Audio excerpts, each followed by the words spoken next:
The views expressed are not necessarily those of KSCJ and Powell Broadcasting Company. This program is not intended to replace the advice of doctors or other clinical providers. Consult with your practitioner to ensure the proper course of action for you. Welcome to When Things Aren't Going Well on AM 1360, FM 94.9 KSCJ. This program is dedicated to your mental health wellness and brought to you by Family Services, a United Way partner agency. Here's your host, Art Silva.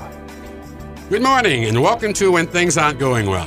This show is all about your mental wellness and how you can help yourself navigate the daily highway of life. Our show is brought to you by Family Services and an anonymous sponsor. Family Services is the outpatient agency of Boys and Girls Home serving the Siouxland community. Joining me today from Family Services are licensed therapists Christy Spicer, Stacy Norton, and Brenda Geisinger. Good morning, ladies. Good morning. How are you today? Good. Today we're going to talk about, okay, you've made the decision to get therapy, okay?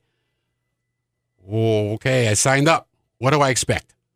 So, Christy, I'm going to pose you that question. I'm coming in. I'm going to see, I got all these anxieties and fears and what am I getting into and why am I here? I think I know why I'm here, but what do I expect? First of all, I want to say if you made the phone call and made the appointment, you've done 2 really hard steps already. So congratulations to you to get to that point. Okay, good start. Yeah. And so then you show up for your appointment the first time. You'll be greeted. You'll get to meet your therapist, go back to their office, and then it becomes a conversation where the therapist is going to help you start to talk about why you're there, a little bit about yourself, all of that kind of stuff to get started. We're just going to work to get started. Brenda? And there's not a couch in the office that you have to lay down and talk about something that happened when you were 2. Oh, man, I was counting on Dr. Melfi from The Sopranos, you know, I kind of go sit down there. But no, huh? Okay. One other thing that I sometimes have heard from people as they're kind of considering going to therapy is, well, I have really hard stuff to talk about, and I don't know if I'm ready to talk about it. And the thing that I like to tell people is, good, don't come when you're ready to talk about the hard thing on the first day, because we got some other stuff we got to talk about on the first day, not the super hard stuff right away. And so just knowing that you don't have to get into the what happened to you at 2 or the really, really hard thing on that first appointment, we might want to know a general idea if there is a hard thing that we're going to get to. But even if we don't on that first appointment, that's okay too. We'll get there. Kind of set the landscape. Stacy? I will add too that after we talk and get our information, we always set goals with the clients. They are in charge of what they want to work on. So if there is something that they're not comfortable, they're not ready for, that won't be a goal. We'll work on the goal that they come in for. It might be to reduce their level of stress, to decrease their level of anxiety. So they are a big part of the treatment plan and achieving their goals. When I arrive for my appointment and I sit down, how important is it that I connect with you? Stacy? Very important. Yeah, rapport is very, very important in the therapy relationship. You want to be able to trust the person that you're working with. On the first visit, Christy, how do I make this connection with you? Well, we can't force it. So we're going to start to have a conversation, and hopefully, the therapist is going to ask you some questions just about you. What do you enjoy to do? What are your hobbies? What are your interests? Because I think that helps to connect. I also encourage people to come ask your therapist questions too. How do you approach different situations? Or do you have specific questions that are important to you to know about your therapist? You can ask them. If the therapist doesn't typically answer those questions, they're going to talk to you about that. And then you'll know where all of those things stand. But it's okay to talk to your therapist and ask questions as well. Let me ask you this. Is there when a client arrives, is there sometimes a misconception of what therapy is? Brenda, you want to try to address that one? I think sometimes there's this underlying fear, I'm crazy, or people are going to think I'm crazy. And they just don't know what's going on or what's going to happen. And all of that can just be settled and kind of be soothed and reassured that you are not crazy. We're here as a team, and we're going to get through these things and look for solutions. And it's okay. We're going to work together. Christy, anything you'd like to add to that? I've had a couple people say, so you're going to give me meds? Oh. And yeah. Therapists do not prescribe medications. That is a different branch of mental health services. It's an extremely important one for a lot of people, but it's not always the answer either. And I think that it's important, too, to think that, therapy and, medication can go together. It can be really helpful for some people, but sometimes that's not the right path for them either. And so just know if therapist wants to talk to you about medications, we might talk to you about them, but that we're not going to prescribe them. So there shouldn't be any fear about that. Interesting. There's a misconception right there that therapists prescribe medicine, and that doesn't happen. You get to a point where, okay, we've seen this on some movies where the therapist is called at 2 a.m. Okay, okay, what about Bob? No, I don't want to go that far. That was kind of the extreme. But do you have calls from people that need your help, need your advice, that other than the 9 to 5 day? We don't take calls at night. We set boundaries, but we have a safety plan for our clients that do need help. So there's resources out there. They can call the hospital. There's other resources that they can use during the night hours when we're not available. And the whole goal and the whole approach here is self-help. You're trying to provide these skills, the coping skills, that they can do these things on their own, which minimizes the need to call all kinds of hours as they react to different situations. And you folks have been very successful at this. So your clientele shows that. So I know you've had folks for a long time going on and answering and serving their needs. So it's just something that I think is coming to the forefront now. And I get excited because we're about to move into the new family services building at Indian Hills. We'll be able to provide more service for the Siouxland community out of that great facility. Again, I'm Art Silva, and I'm with our family services licensed therapist, Christy Spicer, Stacy Norton, and Brenda Geisinger. And we just got talking about looking at what to expect when you come in for therapy. Well, I'll tell you, when you come into the new family services building, I'll tell you what you could expect. A beautiful building, nice and bright, and we're going to have some wonderful people there. We'll be putting in yoga and meditation, and the future looks so bright. And we're just trying to tell you, get some help. Get rid of your fears. Get rid of, I don't know what's going to happen to me. There are some wonderful people out here that you can meet that have done it before. They know where you're at. They know what you're going through, and you are not alone. So please take advantage of the help that Family Services has. And you can get a hold of us at 293-4900. Just give a call and get to any one of our therapists that can probably address your need. And what I liked what we heard the first half of the show from Christy, Stacy, and Brenda was the fact that we put a plan together for the client. It's worked together. It's a mutually agreeable plan that we're going to work towards. And we're going to talk about that as we approach our break in the second half of the show. What can we do? How does a plan come together? What are some of the things that break a plan that we tend to look for to make sure they don't happen? So we're learning a lot today, and we're glad that you're with us. And so please grab that other cup of coffee and join us in a few minutes right back here when things aren't going well on KSCJ.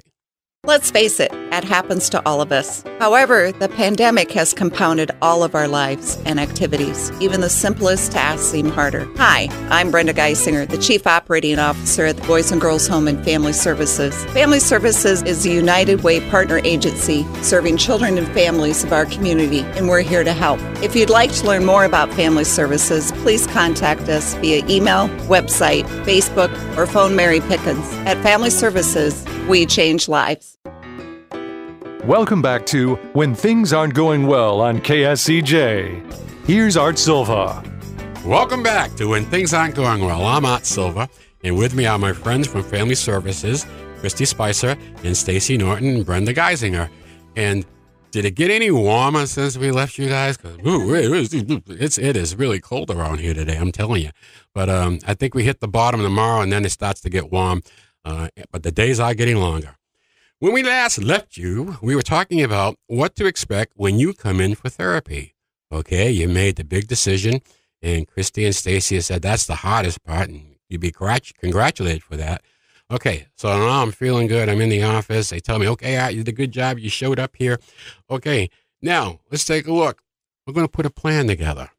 And Christy, let me ask you, okay, what's this plan deal?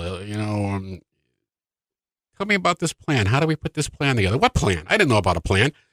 Well, it probably going to take a couple sessions for us to kind of really understand what the plan is, because I need to make sure that when I'm meeting with a client that I really understand what the issue is and what they want to achieve by the end. And so then we'll talk about steps to get there and be able to really try to define those as carefully and as accurately as we can. And we're going to do that together so that we know that we're all heading in the same direction. Okay, Stacy, I got a question for you. On my first meeting with you, and I'm here, and I tell you, I'm here because my wife says I have to be here. And so how do you put a plan together on that? I would ask them what they want. What would you like to work on? Because you're my client. And it sounds like there's some issues in the relationship. So, it'd be what would you like to work on? Okay, start the plan from there. Right. Okay, interesting. Do you ever get pushback like that when you come in right off the bat, first visit, defensive? You can, especially with kids, as teenagers, especially. They'll come in and be like, I don't know, my mom said I had to be here. I knew that's going to come in here somewhere. And that's okay, a place to start, too. Sometimes I talk to the kids about, so your goal is to not have your mom want you to come here anymore. And they're like, yeah, great. We can start at that point, right? Because now I'm like, I understand what they want. And then we can talk about, okay, so what are the things that are going on that maybe mom thinks you need to be here, right? And it's a way to get started. And adults, sometimes, like you said, an adult might come in and say, well, my wife said I had to be here. Okay. We start there, and it's okay to start at that spot. Okay, I'm in the week 3 of my plan, and we find the plan isn't working. Stacy, what do we do? Typically, the plan takes a little longer. It's called a treatment plan, and it's set. We have to review it every 3 months. So we look at it every 3 months. Usually, it takes at least 3 months to meet a goal. And sometimes it has to be extended. Now, sometimes it can be shorter. But we review it and look at it. And then, okay, it looks like you've met this goal. Are there any other goals you'd like to work on? And we may add another goal. So it sounds like a success breeds success. If I feel good about my first goal, second goal, and we're making progress, and overall, I'm feeling pretty good about myself, it sounds like I may want to step up and look at other areas and continue this self-improvement relationship that I'm having with my therapist. That's a great outcome. But what happens if factors kick in that I can't control, that take me out of the plan? Do we reset, Christy? Yeah, sometimes you have to reset and say, okay, this big thing happened, and so now we need to look in a different direction. And so we'll do that at any time. Maybe we'll formally look at a treatment plan, or maybe we'll informally kind of say, okay, we're here, this is where we're at and where we'll go now. And sometimes people do have to take a break for a little bit if something catastrophic has happened, if a health issue has come up and getting to therapy or being able to participate isn't available to a person for a short time. We can do some short breaks because a person needs to be able to commit to it. Maybe doesn't need to, but it's really helpful to be able to commit to it. And if there's circumstances that are making it difficult, doesn't mean we have to stop having that person sort of be on our agenda, so to speak, of, I'm going to give Art a call because he hasn't been in here for a couple weeks. I know he had this thing going on, but maybe I'm going to call him and say, hey, are things better? Do you think you're ready to schedule? That's an option for us to do too. So there is flexibility built in. Just dealing with the reality of the situation and not giving up. Okay. Yes, and sometimes people do need to take a pause. They work really hard, and then it becomes overwhelming, and they need a couple months for a break, and then they come back. Okay. So that doesn't happen a lot. I would say most of the treatment plans, the therapy ends where the client is ready to be done. And I would say most of the people that come in for therapy have achieved the goals that they set at the beginning. This may not be an accurate analogy, and I'll just preface my comment with that, but I look at it like a coach. And a coach won't let you give up. You got to hang in there. You got to make this thing happen. That doesn't sound like that's the right approach here. Anyway, Christy, you want to comment on that? I think it depends on what kind of has been established within the therapeutic relationship and the goals. Sometimes as a therapist, I might say, no, I really think we need to work on this. I'm not going to yell at you like a coach, right? But I might say, I wonder if we really need to keep pushing through this issue, right? But other times it might be, right, like, I get why you're overwhelmed and why we need to take a step back. And sometimes, especially when I work with folks when we're dealing with trauma and things like that, like sometimes we do have to say, well, maybe we're not going to stop therapy, but we're going to take a break from that work for a little bit and work on some other things too. So there's a lot of flexibility with that. So we're like a coach, we're encouraging, but we also want to work with the person. Like, is that your limit? Okay, that's your limit. Okay, like that's okay. And my belief is that we have the tools and the education to help people get better and improve. So I think for sure that we give clients a lot of encouragement. Okay. But we can't, like Christy said, you don't yell at them, and it's their decision if they want to work. We have the tools to give them ideas to make improvements. And if they want to process and do some of the hard work that it takes, that's their choice. We can't force that, but we do have a lot of encouragement with the clients that come in and believe that they can and will get better. I have to assume that there is some level of disappointment in individual cases as you go through. You wish it had been a better outcome. And I've often wondered, how does the therapist deal with that type of disappointment? Because you've invested a lot of time with a client. You've gotten really close to the client and understanding the problem and trying to help. So how do therapists deal with that type of disappointment? I think Stacey, Christy? Christy? Sorry. For me, I just think about the fact that I don't know what the thing is that I said during the course of their treatment that might make sense to them at some point. And so I've definitely had that experience where a client has stopped therapy for whatever reason and then gets back in touch and says, do you remember that time that you said this thing? And of course, I probably don't. But they're like, that really mattered to me. And I'm still thinking about that and I'm remembering it. And it's really turned out to be helpful to me. Interesting. Stacey? Right. I think for anybody, a therapist, it's important not to take things personally. I believe in the client. I believe they have the ability to achieve their goals. If they decide that they don't want therapy or it's not their time, I try not to take that personally because I believe in the individual and what their ability to make choices and right or wrong decisions. Again, it's their decision if they decide that they want to take a pause on therapy or maybe it's not the right fit as far as the therapist. I guess the real thing, the key thing I'm hearing is you have the ability, the professional ability to disassociate yourself with those personal feelings that can, all of us, human nature can creep in and affect your actions and thinking. So you stay right to what we're working. This is the program, and what we left out so far, and I'm going to ask you is how important is the family support? Can that be positive? Can it be detrimental? Christy?